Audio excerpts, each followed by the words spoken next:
Los Angeles, California, a city where the lights shine brightly, and every corner seems to have a story to tell.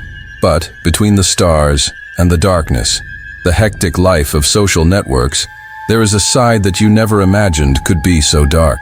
Imagine being there in the middle of all this and realizing that something or someone starts watching you, not from somewhere far away, but right next to you, on your own cell phone, in your own life. That's what happened to Sophie, a 15-year-old girl just like any other. She lived her life on social networks like many teenagers, posting selfies, exchanging messages with friends, sharing moments. Nothing special, right? But what she didn't know is that a simple anonymous message would change her life forever, dragging her into a digital nightmare that no one could have predicted. Have you ever wondered what could happen if someone somewhere became obsessed with you? If suddenly a simple online interaction turned into a real obsession? Well, that's exactly what happened to Sophie. On a normal day, Sophie comes home from school, goes up to her room, changes her uniform, organizes a few things, goes down to eat lunch at the table, and as usual, she was used to receiving messages like the rest of us. But as she took her first bites, something strange happened. A message with no name, no face, but with a peculiar tone, somewhere between curious and threatening, that woke her up so much that she stopped eating right away, lost her appetite, and went up to her room. The following message appeared in her direct message. I haven't told anyone about what you hide at the bottom of your drawer, and just like you, I love it too. It wasn't just any message. It wasn't just a fan. It was something more, something that shocked her, because no one, besides her, knew what was at the bottom of the drawer. At first, she ignored it. It's just a mistake, but the messages didn't stop. And the worst part, with each new text, a growing feeling of discomfort took hold of her. The person knew intimate details of her life, details that she had never shared publicly. How did this person know so much about her? And that's where the real mystery begins. Sophie, like any teenager, was looking for answers and began to respond. Who are you? What do you want? But with each attempt to confront a person, the answer was even more enigmatic, more disturbing. I just want to see you happy, Sophie, forever. And soon, she would see that the messages were not just loose words. They had a purpose. Behind the screen, something dark was revealed, something so deep that she never imagined. You must be wondering, why would a person do this? Why stalk someone digitally? The answer is not simple. Many times, obsession begins with an innocent idea, an attraction to something that seems harmless. Perhaps the desire to be noticed, to be seen, to create a connection with someone famous or influential. But what Sophie didn't know, and what many of us ignore, is that social networks can become the perfect tool for an obsession. The danger is real, and it's not in a remote location or an extreme situation. It's closer than we think, within the very platforms we use every day. How could this happen to any of us? How could Sophie, an ordinary girl, be drawn into something that made her question her own safety, her own identity? Have you ever stopped to think, how safe is your digital life really? Sophie began to feel watched. The anonymous messages, initially easy to ignore, became increasingly specific and disturbing. The next day, she received a message detailing her presence in the square, where she was wearing a white blouse and ripped jeans. Sophie couldn't remember anyone being around her, and began to wonder how anyone could know so many intimate details. During her school break, she received another message saying, I know what you're thinking, Sophie. You want to know how I know so much about you. Don't worry. I just want to understand you. I just want you to trust me. The feeling of being watched became even more real and threatening. Determined to find out who was behind it, Sophie went through her social media accounts at night. While going through old photos, she came across a mysterious comment from a strange profile, made on the same day she took a photo when she was just 13 years old. I've always been around, Sophie. Always. Don't forget me. The comment terrified her. Who was this person? How did they know? The messages began to take a new turn, and Sophie found herself in the middle of something much bigger and more dangerous than she imagined. Sophie was becoming more and more desperate.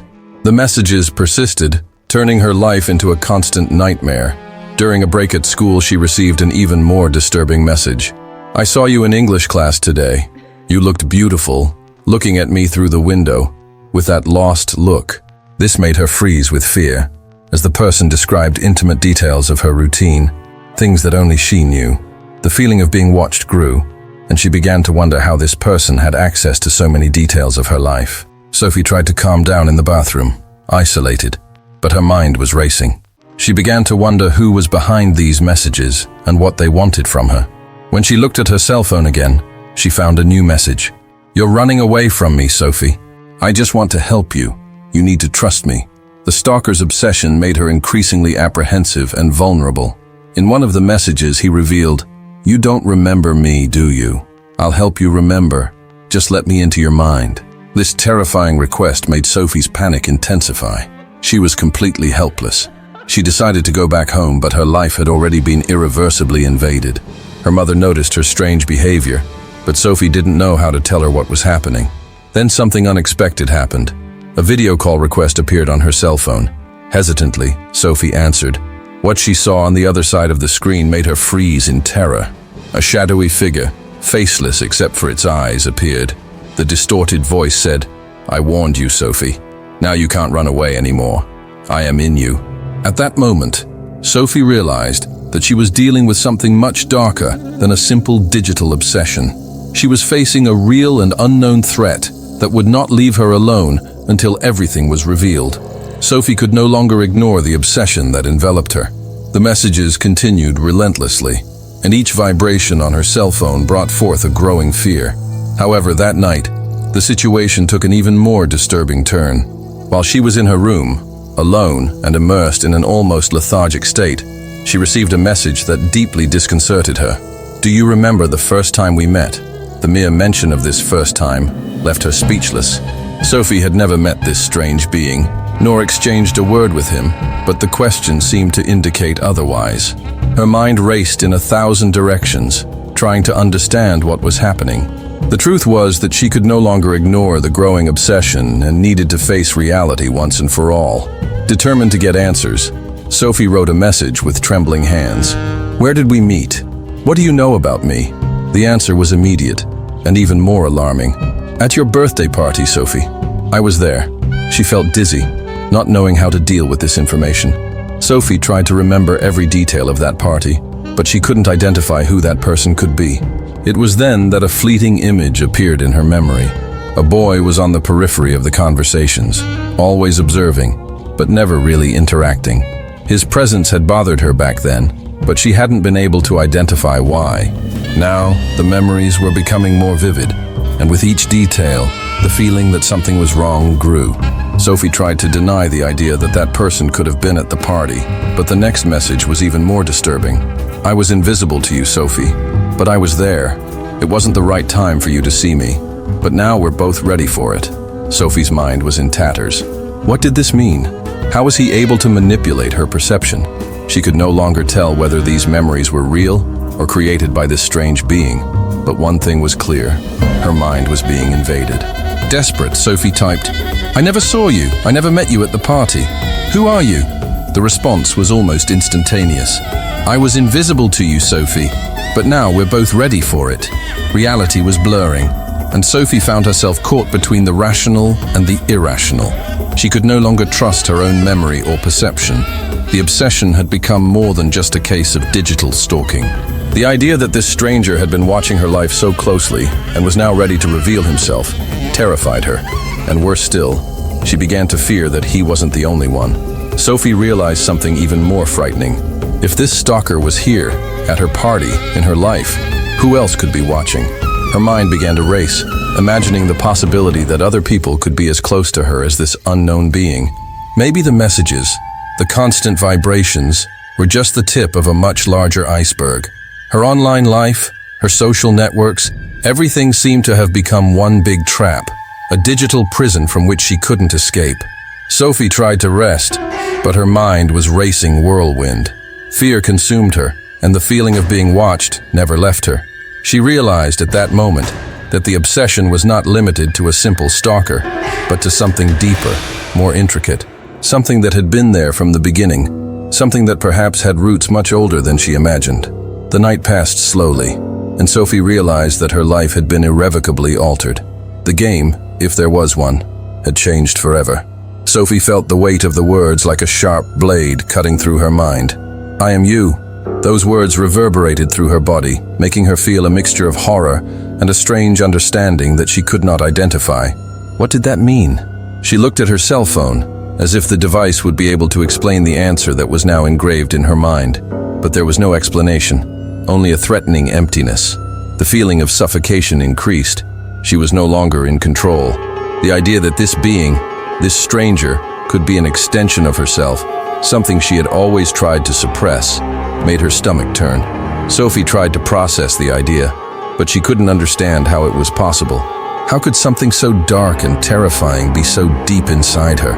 The messages continued, each one more disturbing than the last, as if the being was feeding on her fear, provoking her to the edge of reason. "I know you're scared, Sophie. I'm inside you, and I always will be. You can't deny me. You can't run from yourself." She felt invaded with no escape. The walls of her room seemed to be getting narrower, the air heavy and hot, and Sophie felt the pressure in her chest, as if something was trying to crush her from the inside out. She didn't know what was real anymore. If this being was in her mind, how could it know such intimate things about her, things that she herself didn't remember, or would rather forget? Sophie felt an almost desperate need to find an answer, to understand. She looked back at her phone. What should she do now? Keep replying, confront this being, or just stop trying and live in a continuous nightmare? That's when she remembered something. She had never really faced the source of her fears. Maybe this was all a manifestation of something she didn't want to face, something from the past. But if that was the case, how could she deal with something that was manifesting itself so powerfully, so disturbingly, and that was now dominating her? Sophie sat up in bed, her eyes fixed on her phone, and an idea came to her mind. What if she tried to go beyond the superficiality of the messages? What if, instead of just fearing the answers, she looked for the truth behind them? Maybe the key to getting out of this nightmare was to understand what was really going on inside herself. With trembling hands, she began typing again. "If you are really me, show me the truth. What am I trying to hide?" There was a silent pause before the answer came. Sophie almost thought nothing else would come, but then the screen flickered, and a new message appeared. "You already know, Sophie, but you're still afraid to face it. I am everything you don't want to be. I am everything you fear is real, everything you try to deny." Those words hit her with the force of an avalanche.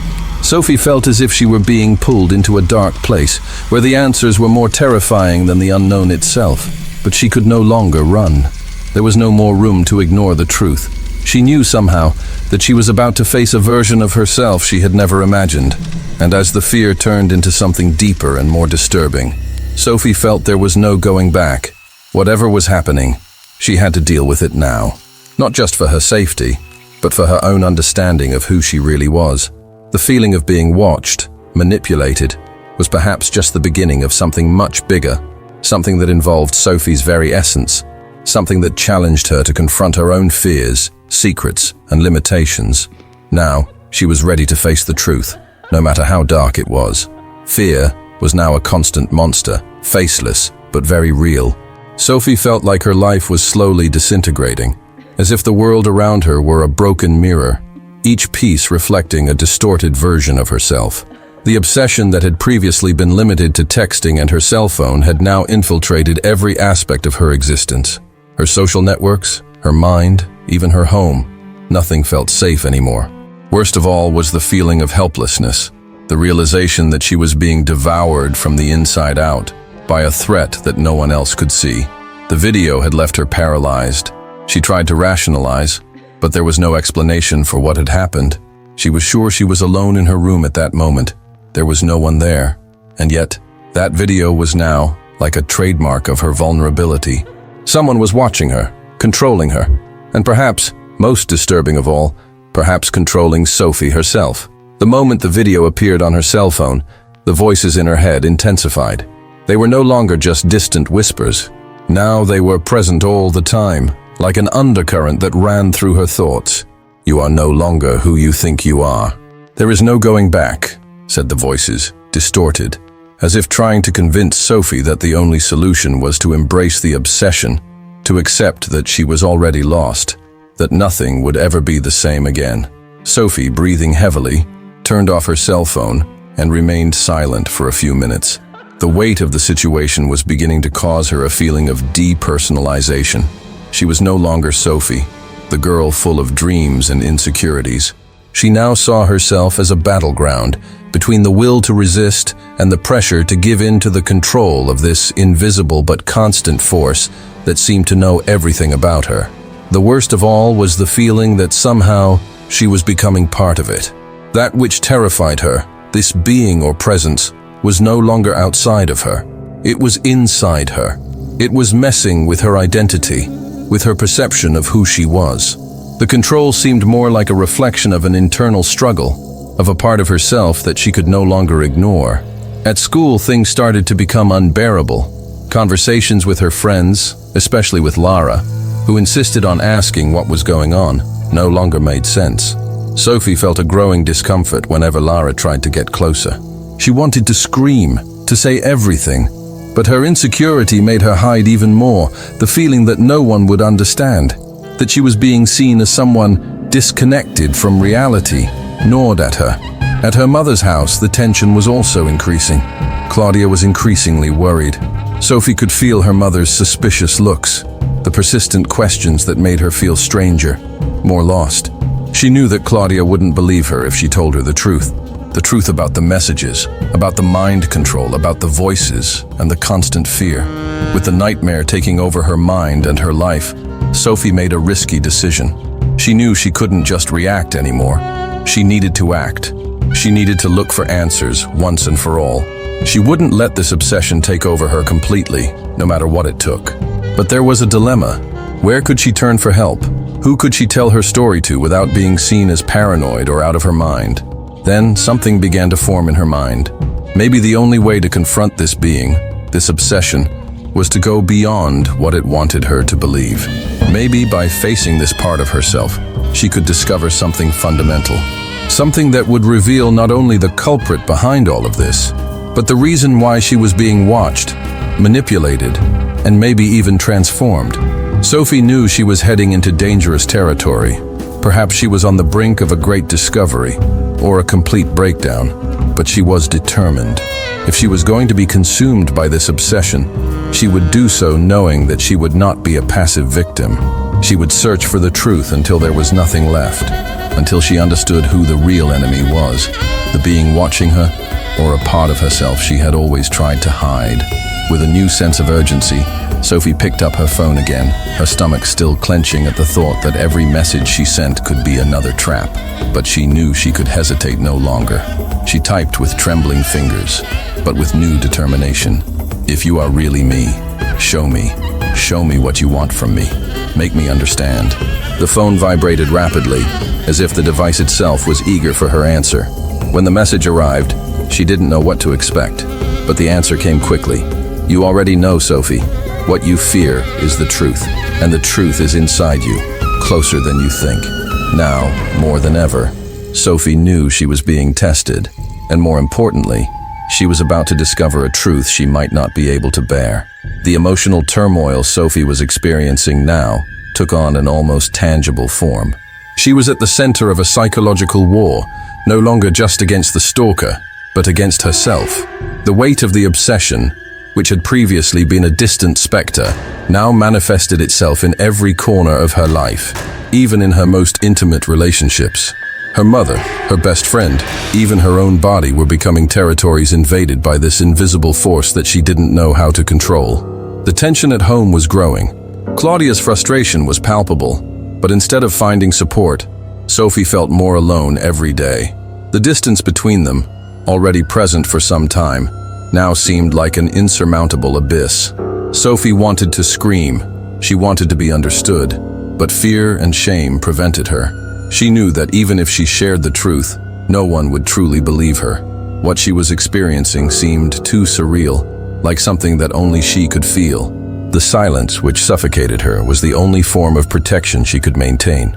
But at the same time, this silence swallowed her, making her hostage to her own thoughts and fears. The cell phone, now a cursed object, was both her prison and her connection to reality. When she saw herself in front of it, she couldn't help herself. The need to check the messages, the increasingly disturbing responses, was stronger than reason. The stalker's presence became more insidious, invading her nights and her thoughts. His words were in her head all the time, making her question her sanity, her emotions, and even who she really was. The obsession was becoming an extension of her own identity, a part of her that she no longer knew how to push away. What frightened her most was the implicit truth in the stalker's words. "You like this." It was a phrase that repeated itself, like a constant echo, and made Sophie wonder, even though she was afraid, if there was any truth there. There was something, yes, that she didn't know if she wanted to accept, but that she was beginning to recognize. She was being watched, yes, but there was a perversity in the way it made her feel. It wasn't just fear, but a kind of disturbing excitement, as if, for the first time, someone was actually caring about her. Even if it was in a completely insane way, the idea of being the center of someone's attention, any attention, even if obsessive, was beginning to mix with her own insecurities. It was a twisted connection, but a connection nonetheless. This internal struggle turned into a spiral of self-knowledge and self-discovery, but in a very dark way. Sophie no longer knew if she was running away or heading towards the abyss. Every thought, every sensation was blurred by the obsession that took over her. And while she lost herself in this journey, the stalker was there, always lurking, like a shadow that she could no longer distinguish from herself. Her attempts to distance herself from this vicious cycle were always frustrated. Every time Sophie tried to resist, the feeling of loneliness and emptiness took over her, making her return to that strange sense of comfort that the stalker seemed to offer. She was caught between the desire to escape this situation and the fear of losing this attention, which somehow filled the void she felt inside herself. Reality and obsession were merging in such a way that Sophie no longer knew which one was more frightening. The relationship with her mother became an emotional battlefield. Claudia, with her genuine concern, tried to reach out to her daughter, but Sophie was becoming increasingly withdrawn. She wanted to be understood, but she didn't know how to explain what was happening. How could she, who didn't even fully understand her own situation, ask for help? Each question from her mother made her feel even more distant from everything she knew. Sophie's struggle wasn't just with the stalker. She was in a constant internal battle, trying to understand who she really was, what she really wanted, and how much she was willing to submit to in order to achieve some sense of control or understanding. The stalker's messages were laying bare her deepest insecurities, and now she didn't know if she was trying to break free or if she was falling for this tortuous attention that was consuming her.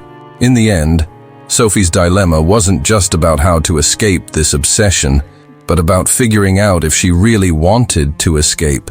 She was being shaped, in a twisted way, by this invisible power, and now her struggle was to understand where it would take her. What had started as an external obsession, something beyond her control, had now become a part of her, something that had infiltrated her mind and soul. Sophie no longer knew if she was trying to escape the stalker, or if she was beginning to lose herself completely, succumbing to the seduction of this obsession that offered something she had never had before: attention.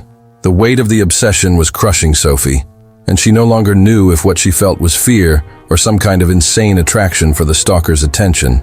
The line between escape and surrender was becoming increasingly blurred.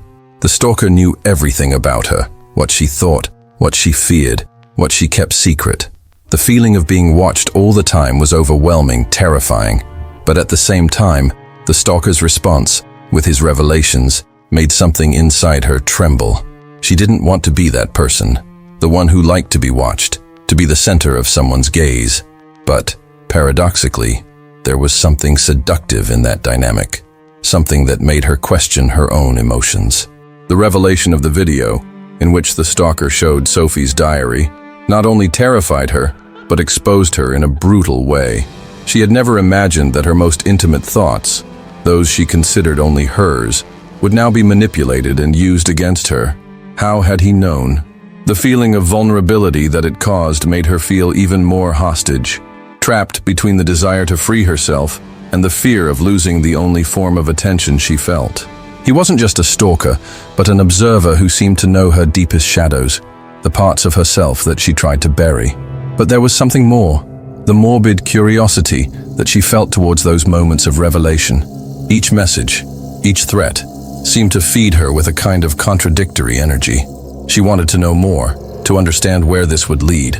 She was afraid, but she was also fascinated.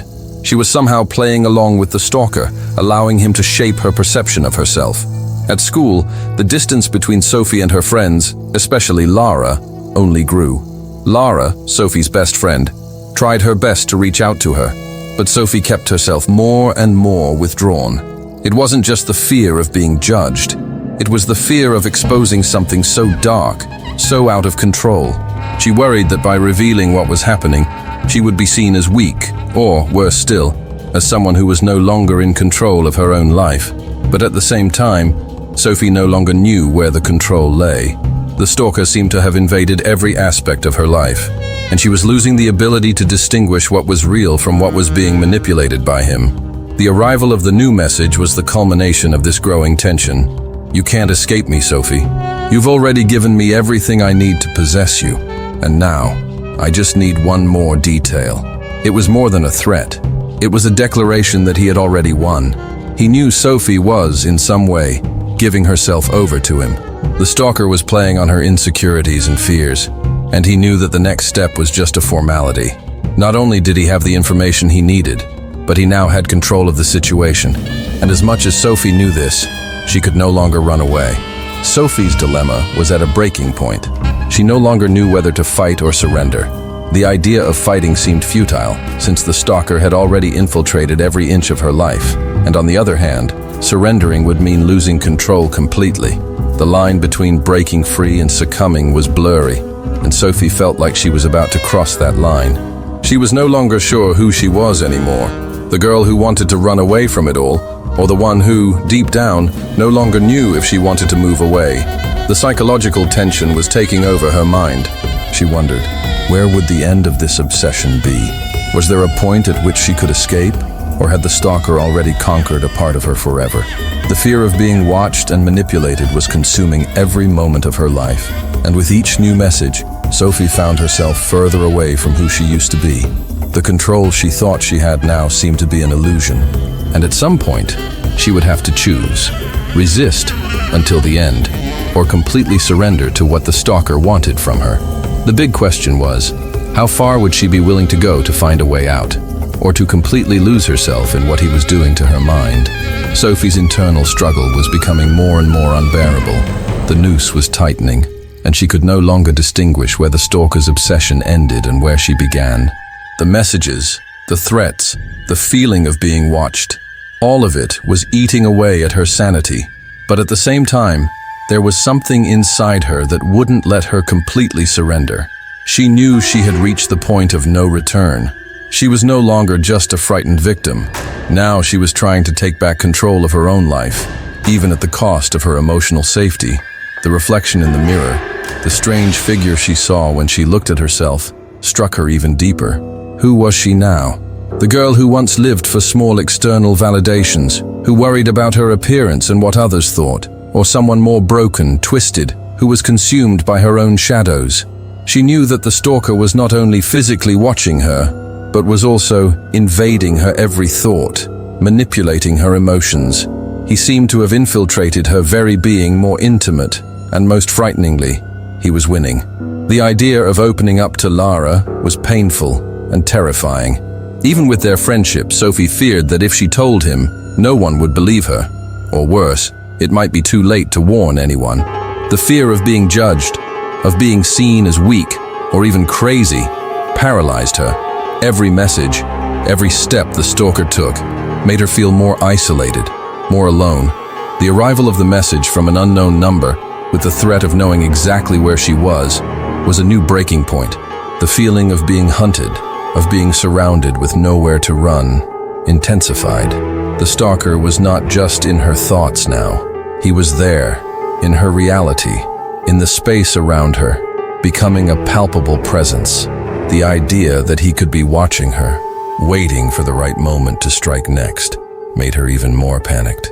But there was something else in that message, something that changed everything.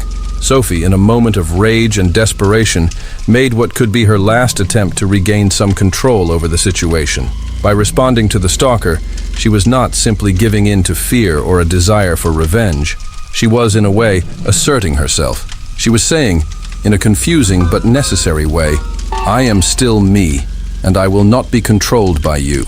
Her response, full of rage and determination, was not only a threat to the stalker, it was also a challenge to herself. Sophie, in some way, was refusing to give in completely to the panic.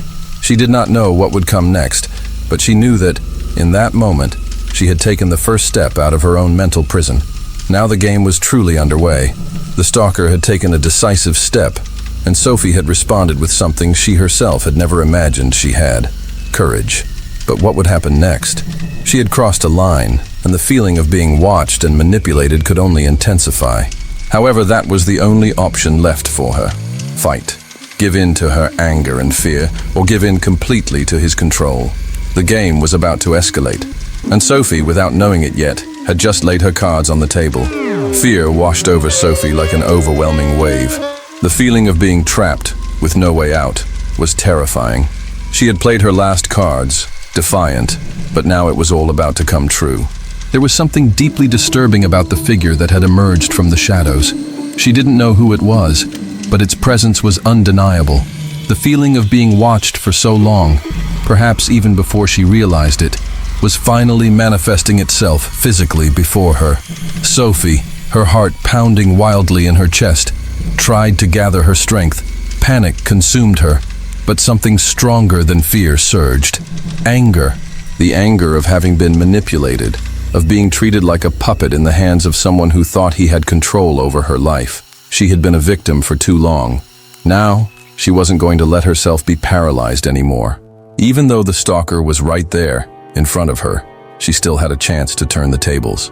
She looked at him, or rather, at the figure approaching, his silhouette darkly outlined by the dim light of the park. Sophie didn't know who he was, but somehow she felt like he knew more about her than anyone should. The stalker's words echoed in her mind. "You have nowhere left to run, Sophie." But that was what he thought, that she had no control anymore, that she was cornered, with no choice. With a shaking hand, Sophie lifted her phone. If he wanted a confrontation, then she would get one. She knew she couldn't continue playing the victim, even if it was too late to back out. She sent another message, her head buzzing with questions and her heart racing. "I'm not yours. I never was. You can't control me. Not like this." The figure, now just a few steps away, stopped. Sophie could see the outline of his face, but the shadows largely hid it. Her instincts screamed at her to run, to flee, but the words he had just typed anchored her. She would not let him weaken her any further. The silence that followed was profound, as if time had stopped. Only the wind broke the stillness, rustling the leaves of the trees, making the darkness around them even more oppressive. That was when, finally, the figure spoke. The voice was distorted, almost as if it had been filtered through some kind of technology. But still, Sophie could make out the words. "You still don't understand, Sophie. Control is not in my hands. It has always been in yours. But you, girl, are not ready to see that." Sophie swallowed hard. His words were like sharp blades, cutting straight into her mind. Control? Her? But how? She had nothing. She was lost, desperate, just trying to survive. He was toying with her, leading her to a mental and emotional dead end. But maybe he was right. She needed to understand what he meant, to understand what was behind this obsession. Before she could formulate a response, the figure stepped forward. The dim light of the park illuminated it so that Sophie could see its eyes. They were completely empty, emotionless, as if there was no soul behind those gazes. A chill ran down her spine. The feeling of being watched was now materializing in a physical way. He was there, and she, even though she had turned away from technology and thrown herself into the shadows of the street, could no longer deny the truth. She was being consumed. "Do you think you can face me?" the stalker said, smiling slightly. The malice in his voice was palpable. Sophie took a deep breath. She could no longer back down. Adrenaline coursed through her body like an electric shock. All she wanted was to be able to go home, to feel safe again. But that wouldn't happen if she kept running away. "I won't be controlled by you. I won't be your victim anymore." Sophie spoke with a firmness she hadn't known she still possessed. And for the first time, she realized that perhaps the control really was in her hands.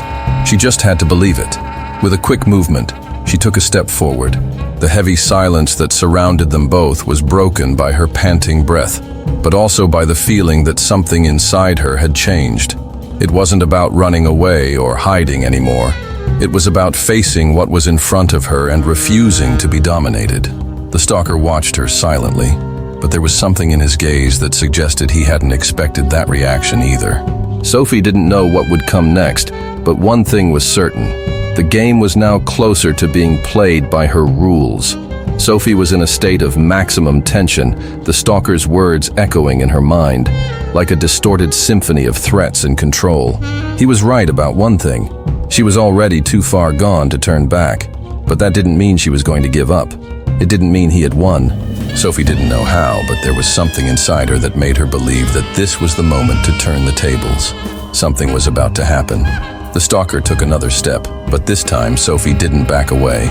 She faced him head-on, her breathing ragged, but the determination in her eyes was visible. Every word he said was an attempt to dominate her, to crush her will. But Sophie felt that the key to getting out of this situation was in her hands, even if she didn't know exactly what she would do next. Suddenly, she had an idea. It wasn't a big idea, nor a revolutionary idea, but something simple. She wasn't alone. The sound of the car she had heard before hadn't been an illusion. She needed to believe it. Someone was close. Someone who could be the key to her escape. The stalker might have tried to control her mind, but he had no control over the rest of the world. She looked at her phone once more. The screen was frozen. Nothing was happening, but something changed in her mind. She didn't need to wait for answers from him. She had the power to break the cycle. If he thought he was in control, maybe it was time to play with his mind. "You think you know me?" Sophie said with a cold calm she hadn't known she possessed. "You don't know anything about me. Because if you did, you'd know I'm not what you think. I'm not weak. I'm not yours." The stalker stood there for a moment, and the tension in the atmosphere grew. Sophie knew she was pushing every right button. Every word she said could be the trigger for something bigger. He was starting to realize she wasn't the passive victim he thought she was, and that made him nervous. "You think you can change what's happening here?" The stalker finally said, his voice lower, more menacing. "You're already in my game, Sophie. No matter what you do, you'll never escape." But his words didn't have the same effect. Sophie felt the anger in her body pulsing strangely, as if she were breaking through an invisible barrier, the barrier he had built over time. Did he want manipulation? Did he want control? So she had to show him that she was not willing to be controlled. She took a step back, not to get away, but to position herself better. The car was getting closer. She could hear it more clearly now, the tires squealing on the cobblestones, the engine growling louder. It wouldn't be long before someone saw what was happening here. She knew she could seize this opportunity. "You're wrong," Sophie said, her voice firmer now, louder. "Because I know something you don't. You thought I was alone, but I'm not. And when people come along, you'll understand what it means to play with someone like me." The stalker stopped. His gaze, once full of certainty, was now clouded with momentary doubt. Sophie felt the space between them widen. He was beginning to waver. He had believed her lost, but now it seemed as if control had shifted, if only a little, into her hands. Then, in the midst of the silent tension, the car came to a sudden stop, its headlights illuminating the scene. Sophie almost felt instant relief, but the stalker still hadn't moved. He was watching Sophie with a blank stare, as if processing the new dynamic, and perhaps for the first time, he truly realized that she was no longer defensive. "You may think you're in control, but you're nothing," Sophie said, confidence growing within her. "You don't know who I am, and you never will." The car behind her remained stationary. The doors opened slowly, and Sophie felt a surge of hope rising. The fight wasn't over, but she was that much closer to winning it. She wasn't alone anymore, and the stalker knew it now. "What are you going to do now?" the stalker asked, the laughter fading from his voice. Sophie stepped forward, braver than ever, her breathing controlled. She knew that when help arrived, the stalker would lose all advantage. But until then, she would keep her head held high. It didn't matter what he said or what he tried. She had refused to be a victim, and he was now about to discover that victims weren't the only ones who could fight back. And then, the car door opened. A silhouette of someone emerged from the darkness, a comforting presence that brought Sophie momentary relief, as if, finally, she had a real chance of escape. The stalker looked back, confused, uncertain, but he didn't hesitate. He knew the game wasn't over. He was so close to overpowering her, so close to completing her, but Sophie now had an ally. And for the stalker, this meant he had finally lost control. Sophie stood there, standing in the middle of the street, watching the stalker being taken away by the police. Adrenaline was still coursing through her veins, making each breath heavier than the last. The tension that had dominated her body during the entire confrontation was dissipating, but in its place, a feeling of victory, and at the same time, a deep emptiness filled her. She had won, yes, but what was left of her after all this? The police began to question the stalker, trying to get information. Sophie, still stunned, watched the scene without words, not knowing if she could allow herself to feel relief. He was there, finally arrested, but she knew that the feeling of control he had over her would not be erased so easily. She turned, walking slowly towards the police car, where one of the officers was waiting for her. He was kind, but the look in his eyes was a reflection of the situation. Sophie had faced a monster, and now the confrontation was officially over. "Are you okay?" the police officer asked, his expression serious. Sophie took a moment to answer, still trying to process what had just happened. I don't know. I think so." Her voice was shaking, but not from fear. It was a mix of exhaustion and relief. The police officer nodded and gave her a slight smile, an attempt at comfort. "You were very brave, you know. He wouldn't have been arrested if it weren't for your actions." Sophie didn't know if it was courage or desperation, but she silently thanked him. What had happened wasn't a complete victory. She knew that on some level, the fear he had imposed on her would always leave its mark. But now she could finally breathe, no longer as a victim, but as someone who had fought and achieved something. She wouldn't be defined by the terror of her past experiences. The police officer asked her to go to the police station to give a statement, and Sophie agreed, still in shock, but with a feeling that the worst was behind her. As she got into the police car, she took one last look at the dark street, where the stalker was now just another dark memory of something she had finally overcome. On the way to the police station, Sophie felt the weight of what she had just faced begin to sink in slowly, as if she were allowing herself to feel everything she had hidden for so long. The anger, the fear, the pain, but also the feeling that despite everything, she had found a strength within herself that she hadn't even known existed. And as the police car's headlights illuminated the night, Sophie couldn't help but think the nightmare was over. But what would come next? She didn't know. But now she was ready to face whatever came her way. The journey wasn't over, but she finally had control. She knew what lay ahead. It would be challenging, but nothing and no one could bring her down anymore. Sophie was finally free. Sophie's story is a warning about the hidden dangers of the digital world. After months of being pursued by a stalker who knew her intimately through her social networks, she finally finds the strength to free herself and report the aggressor.